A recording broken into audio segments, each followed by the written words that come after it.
Immaginate di essere su una muraglia di pietra. Fa freddo. Davanti a voi, a perdita d'occhio, c'è l'esercito più temuto del mondo, l'Orda d'Oro mongola. Siete a Caffa, in Crimea. È il 1346. Siete circondati. Ma il nemico ha smesso di attaccare con le frecce. Sta facendo qualcosa di molto più strano e di molto più terrificante. Caricano le catapulte, ma non con pietre, non con fuoco greco. Caricano cadaveri. I corpi dei loro stessi soldati, morti di un male misterioso che fa diventare la pelle nera e gonfia le ghiandole come mele. Sbam! Il primo corpo vola oltre le mura, poi un altro ancora. È una pioggia di morte. È il primo caso documentato di guerra biologica della storia. I genovesi dentro la città scappano, corrono verso le navi, pensano che il mare li salverà, pensano che se riescono a salpare lasceranno l'orrore alle loro spalle. Ma si sbagliano, perché nella stiva di quelle navi, nascosti tra le balle di seta e i sacchi di spezie, ci sono dei passeggeri clandestini, piccoli, pelosi e incredibilmente letali. Quelle navi stanno facendo rotta verso l'Italia e stanno portando con sé la fine del mondo conosciuto. Ma come ha fatto quell'orrore a trasformare Venezia, la regina dei mari, in un cimitero galleggiante? E perché quella tragedia ha cambiato per sempre il modo in cui oggi viviamo? Capitolo 2. Il gigante dai piedi di argilla. Benvenuti su Venezia e la sua storia. Oggi dimenticate le gondole romantiche, dimenticate il carnevale scintillante. Oggi vi porto nel buio. Stiamo per scendere nell'inferno del 1348, l'anno in cui la Serenissima ha rischiato l'estinzione, l'anno in cui l'acqua della laguna si è mischiata al sangue. Vi racconterò come un batterio invisibile ha messo in ginocchio la più grande potenza economica del Medioevo e di come, proprio nel momento più disperato, Venezia ha inventato la sanità moderna. Allacciatevi le cinture. Si torna nel Medioevo. Per capire il disastro non basta guardare i morti, bisogna guardare i vivi. Dobbiamo capire cosa fosse Venezia un attimo prima della fine. Immaginate la New York di oggi, ma costruita su pali di legno e fango. Siamo all'inizio del 1348.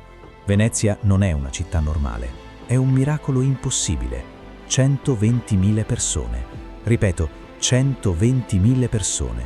In un'epoca in cui Parigi o Londra erano poco più che grossi villaggi fangosi, Venezia è una metropoli scintillante, densa, sovraffollata. Camminate con me per le calli di allora. Non sono lastricate come oggi, sono spesso in terra battuta. C'è un rumore assordante. Fabbri, vetrai, carpentieri navali all'arsenale che martellano giorno e notte, e poi la folla. Tedeschi, turchi, greci, ebrei, armeni, tutti qui per un solo motivo: il denaro. Venezia è l'ombelico del mondo, tutto ciò che conta passa di qui. Le spezie che insaporiscono le carni dei re di Francia passano da Venezia. La seta che veste il Papa passa da Venezia. Le navi della Serenissima collegano le Fiandre all'Egitto, Costantinopoli a Londra. È una rete globale, secoli prima di Internet. Capitolo 3. I presagi dell'Apocalisse. Ma c'è un problema che nessuno vede o che tutti fingono di ignorare. Questa ricchezza si basa sulla densità. Per fare affari bisogna stare vicini. Le case a Venezia crescono in altezza, si sporgono l'una verso l'altra quasi a toccarsi. In certe calli, a mezzogiorno, non passa nemmeno la luce del sole. Le famiglie povere vivono ammassate in stanze singole al piano terra, umide, dove l'acqua alta entra regolarmente. L'acqua dei canali non è pulita, è la discarica della città. È l'ambiente perfetto. Venezia è una polveriera biologica che aspetta solo una scintilla. E la scintilla sta arrivando, lenta ma inesorabile, dalle steppe dell'Asia. Gli storici moderni ci dicono che il killer, lo Yersinia pestis, viveva tranquillo nei roditori dell'Asia centrale. Poi qualcosa lo ha smosso, forse un cambiamento climatico, forse la fame. Si è messo in viaggio lungo la via della seta. Ha viaggiato a 4 chilometri al giorno, lento, silenzioso.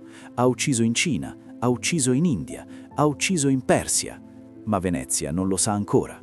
Venezia guarda i registri contabili, conta i ducati d'oro e si sente invincibile.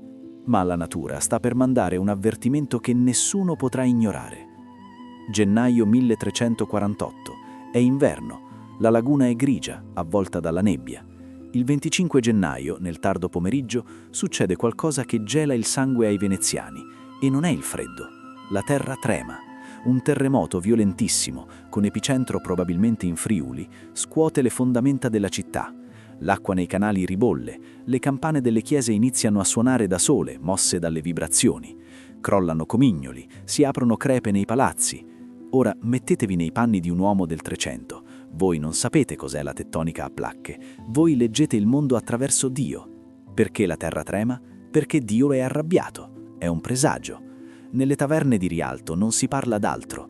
Qualcosa sta per succedere, sussurrano i vecchi. È l'apertura dei sigilli dell'Apocalisse. Capitolo 4.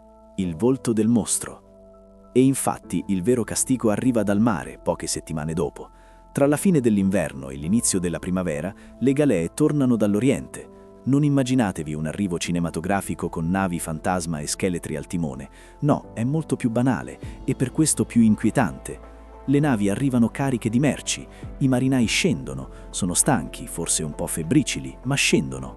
Abbracciano le mogli, vanno nelle osterie a spendere la paga. Le merci vengono scaricate nei fondaci, i grandi magazzini, e insieme alle spezie scendono i ratti, e dai ratti saltano le pulci. Qui c'è un dettaglio fondamentale che spesso si dimentica. La peste non colpisce subito, ha un periodo di incubazione. Per giorni, forse settimane, la vita continua normale. I mercati sono pieni, il maggior consiglio si riunisce. Il batterio sta lavorando in silenzio, si sta moltiplicando nel sangue delle prime vittime. È come un incendio che cova sotto la cenere. Poi, all'improvviso, la fiamma sviamma. A marzo i primi casi esplodono nel sestiere di Castello e a San Polo. E non è una malattia come le altre, è qualcosa che nessuno ha mai visto. Che cosa vedevano i veneziani? Immaginate di svegliarvi con un po' di febbre, pensate sia un malanno di stagione, ma in poche ore la febbre sale a 40, iniziate a delirare, poi sentite un dolore lancinante nell'inguine o sotto le ascelle, vi spogliate e vedete un rigonfiamento, nero, duro, grande come un uovo, a volte come una mela. I medici del tempo li chiamano gavoccioli, è il sistema linfatico che sta esplodendo. Se siete fortunati, morite in 5 giorni. Se siete sfortunati, se il batterio arriva ai polmoni, iniziate a tossire sangue. E lì non servono giorni, servono ore. E la cosa peggiore, se tossite, spargete la morte a chiunque sia nella stanza. Capitolo 5. La città dei morti. Nelle calli strette di Venezia il contagio è immediato. Il terrore psicologico è peggiore di quello fisico. Nessuno capisce come si trasmette. I medici dell'Università di Parigi hanno detto che è colpa di una congiunzione astrale tra Saturno, Giove e Marte. I medici veneziani, più pragmatici, parlano di aria corrotta, di miasmi. La gente comune? La gente crede che basti guardare un malato per morire. Lo chiamano contagio per sguardo. Immaginate la scena. Una madre che ha paura di guardare il figlio malato. Un marito che chiude la porta a chiave lasciando la moglie dentro. Il tessuto sociale, quella solidarietà che teneva unita la Repubblica, si strappa. Il cronista Lorenzo De Monacis scrive una frase che fa i brividi. Il padre non guardava il figlio, la moglie il marito. È l'anarchia emotiva. Ma Venezia è diversa dalle altre città. Venezia è una macchina burocratica. Mentre altrove i governanti scappano in campagna, lasciando il popolo a morire, il doge Andrea Dandolo resta. Dandolo è un uomo colto, amico del Petrarca. Capisce che la storia lo sta guardando. Il governo cerca di reagire, ma come si combatte un nemico che non si vede e che non si può uccidere con la spada? Arriviamo all'estate del 1348. Il caldo, l'odore. Dobbiamo parlare dell'odore. Venezia in estate ha già un odore forte, ma nel 1348 l'aria sa di carne in decomposizione e di fumo. Si bruciano ginepro, rosmarino e zolfo agli angoli delle strade per purificare l'aria, ma non serve a nulla. I morti sono troppi. Le chiese parrocchiali hanno piccoli cimiteri, dei campielli erbosi. Si riempiono in 2 giorni. Non c'è più spazio. E qui il sistema crolla. I cadaveri restano nelle case, a volte per giorni. Chi li va a prendere? Non ci sono ancora i pizzicamorti vestiti di nero che vedremo nei secoli successivi. Ora c'è solo il caos. Il governo paga somme folli a chiunque sia disposto a caricarsi i corpi in spalla. Spesso sono galeotti, poveri disperati o membri delle confraternite religiose, le scuole grandi, che compiono atti di eroismo silenzioso, entrando nelle case infette per pietà cristiana, sapendo che probabilmente non ne usciranno vivi. Il maggior consiglio, sempre più vuoto perché i nobili muoiono uno dopo l'altro, prende una decisione storica. Basta sepolture in città. Venezia è chiusa. Si requisiscono barche, ciatte da trasporto, i corpi vengono accastatati e portati via, verso le isole della laguna, Sant'Erasmo, San Martino e San Marco in Boccalama. Capitolo 6. Resilienza e nuovi ricchi. Voglio soffermarmi su quest'ultimo nome, San Marco in Boccalama. Oggi quest'isola non esiste quasi più, è sommersa dall'acqua e dal fango, ma pochi anni fa gli archeologi subacquei hanno fatto una scoperta agghiacciante. Hanno trovato le fosse comuni del 1348. Non erano fosse disordinate, gli scheletri erano messi a strati, uno sopra l'altro, ordinati. Capite cosa significa? Significa che anche mentre il mondo finiva, anche mentre morivano a migliaia, i veneziani cercavano di mantenere l'ordine, di mantenere una dignità. È un dettaglio commovente in mezzo all'orrore. Le stime ci dicono che in quei mesi morì tra il 40 e il 60% della popolazione. Pensateci, guardate la vostra rubrica del telefono, cancellate metà dei nomi. Ecco cosa successe. Silenzi interi quartieri, intere famiglie patrizie, nomi che avevano fatto la storia della città per secoli, vengono cancellate per sempre dai libri d'oro. Sembrava la fine di Venezia, ma proprio quando tutto sembra perduto, accade qualcosa di inaspettato, un effetto secondario che nessuno aveva previsto. L'autunno arriva, il freddo uccide le pulci, l'epidemia rallenta. I sopravvissuti escono dalle case, si guardano attorno, la città è vuota, ma è piena di roba. Mancano gli uomini, ma i ducati d'oro, le case, le navi, le merci, quelle sono rimaste. Succede un fenomeno economico incredibile. La scarsità di manodopera fa esplodere i salari. Prima della peste un operaio dell'arsenale o un muratore prendeva una paga misera. Ora ce ne sono pochissimi. Possono chiedere quello che vogliono. Vuoi che ti ripari il tetto? Pagami il triplo o fallo da solo. E i ricchi devono pagare. Si crea una nuova classe sociale. Gente che prima non aveva nulla, ora si ritrova con eredità immense di parenti lontani morti senza figli e con salari altissimi. I cronisti del tempo, i nobili sopravvissuti, si lamentano, scrivono scandalizzati. I servi si vestono come i padroni, mangiano cibi prelibati, non c'è più rispetto per le gerarchie. È il caos sociale, ma è anche un'iniezione di adrenalina per l'economia. Venezia riparte con una voracità spaventosa. Per ripopolare la città, il Senato apre le porte. Chiunque sappia fare un mestiere, venga a Venezia. Vi diamo la cittadinanza in 2 anni, invece che in 15. Arrivano a ondate, dalmati, tedeschi, lombardi. Il sangue di Venezia cambia.